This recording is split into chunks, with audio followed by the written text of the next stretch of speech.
સુરત શહેરમાં આવનારા રમઝાન ઈદ અને રામનવમીના તહેવારોને ધ્યાને લઈને પોલીસ તંત્ર એલર્ટ મોડમાં આવી ગયું છે।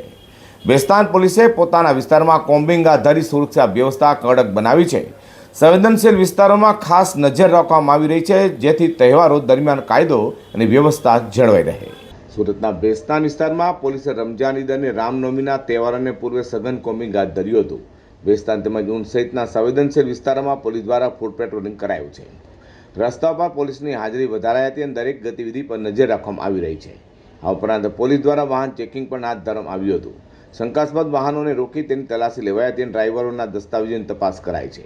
કોઈપણ શંકાસ્પદ હરકત સામે તાત્કાલિક કાર્યવાહી કરવામાં આવે તે માટે પોલીસ તત્પર જોવા મળી હતી। પોલીસ દ્વારા હિસ્ટ્રી સીટર અને અગાઉ ગુનાહિત પ્રવૃત્તિઓમાં સંડોવાયેલા તત્વો પર ખાસ નજર રાખવામાં આવી રહી છે, જેમની હલચલ પર નજર રાખી અને જરૂરી પૂછપરછ પણ કરાઈ રહી છે। આ કાર્યવાહીથી અસામરિક તત્વોમાં ફફડાટ ફેલાયો છે।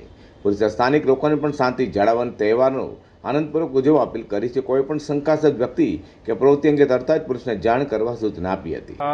આજરોજ પોલીસ કમિશનર સુરત શહેર સેક્ટર 2 સર અને ડીસીપી ઝોન 6 સરના માર્ગદર્શન હેઠળ ભેસ્તાન પોલીસ વિસ્તારના સંવેદનશીલ જે વિસ્તાર છે એમાં રમજાન માસ અનુસંધાને કાયદો વ્યવસ્થા જાળવવા સારું ચણા મિલથી એકતા ચોક સુધી જે સંવેદનશીલ જે વિસ્તાર છે એમાં ફ્લેગ માર્ચનું આયોજન કરવામાં આવ્યું। આ ફ્લેગ માર્ચમાં એક પીઆઈ, 4 પીએસઆઈ, 40 માણસોએ તથા પીસીઆર વાને ભાગ લીધો અને રમજાન માસ અનુસંધાને કાયદો વ્યવસ્થા જાળવવા માટે ફ્લેગ માર્ચનું આયોજન કરવામાં આવેલ છે। સુરત શહેરમાં આવનારા રમજાન ઈદ અને રામનવમીના તહેવારોને ધ્યાનમાં રાખીને પોલીસ તંત્ર સજ્જ બન્યું છે। ભેસ્તાન પોલીસે પોતાના વિસ્તારમાં કોમ્બિંગ હાથ ધરી સુરક્ષા વ્યવસ્થા વધુ મજબૂત બનાવી છે।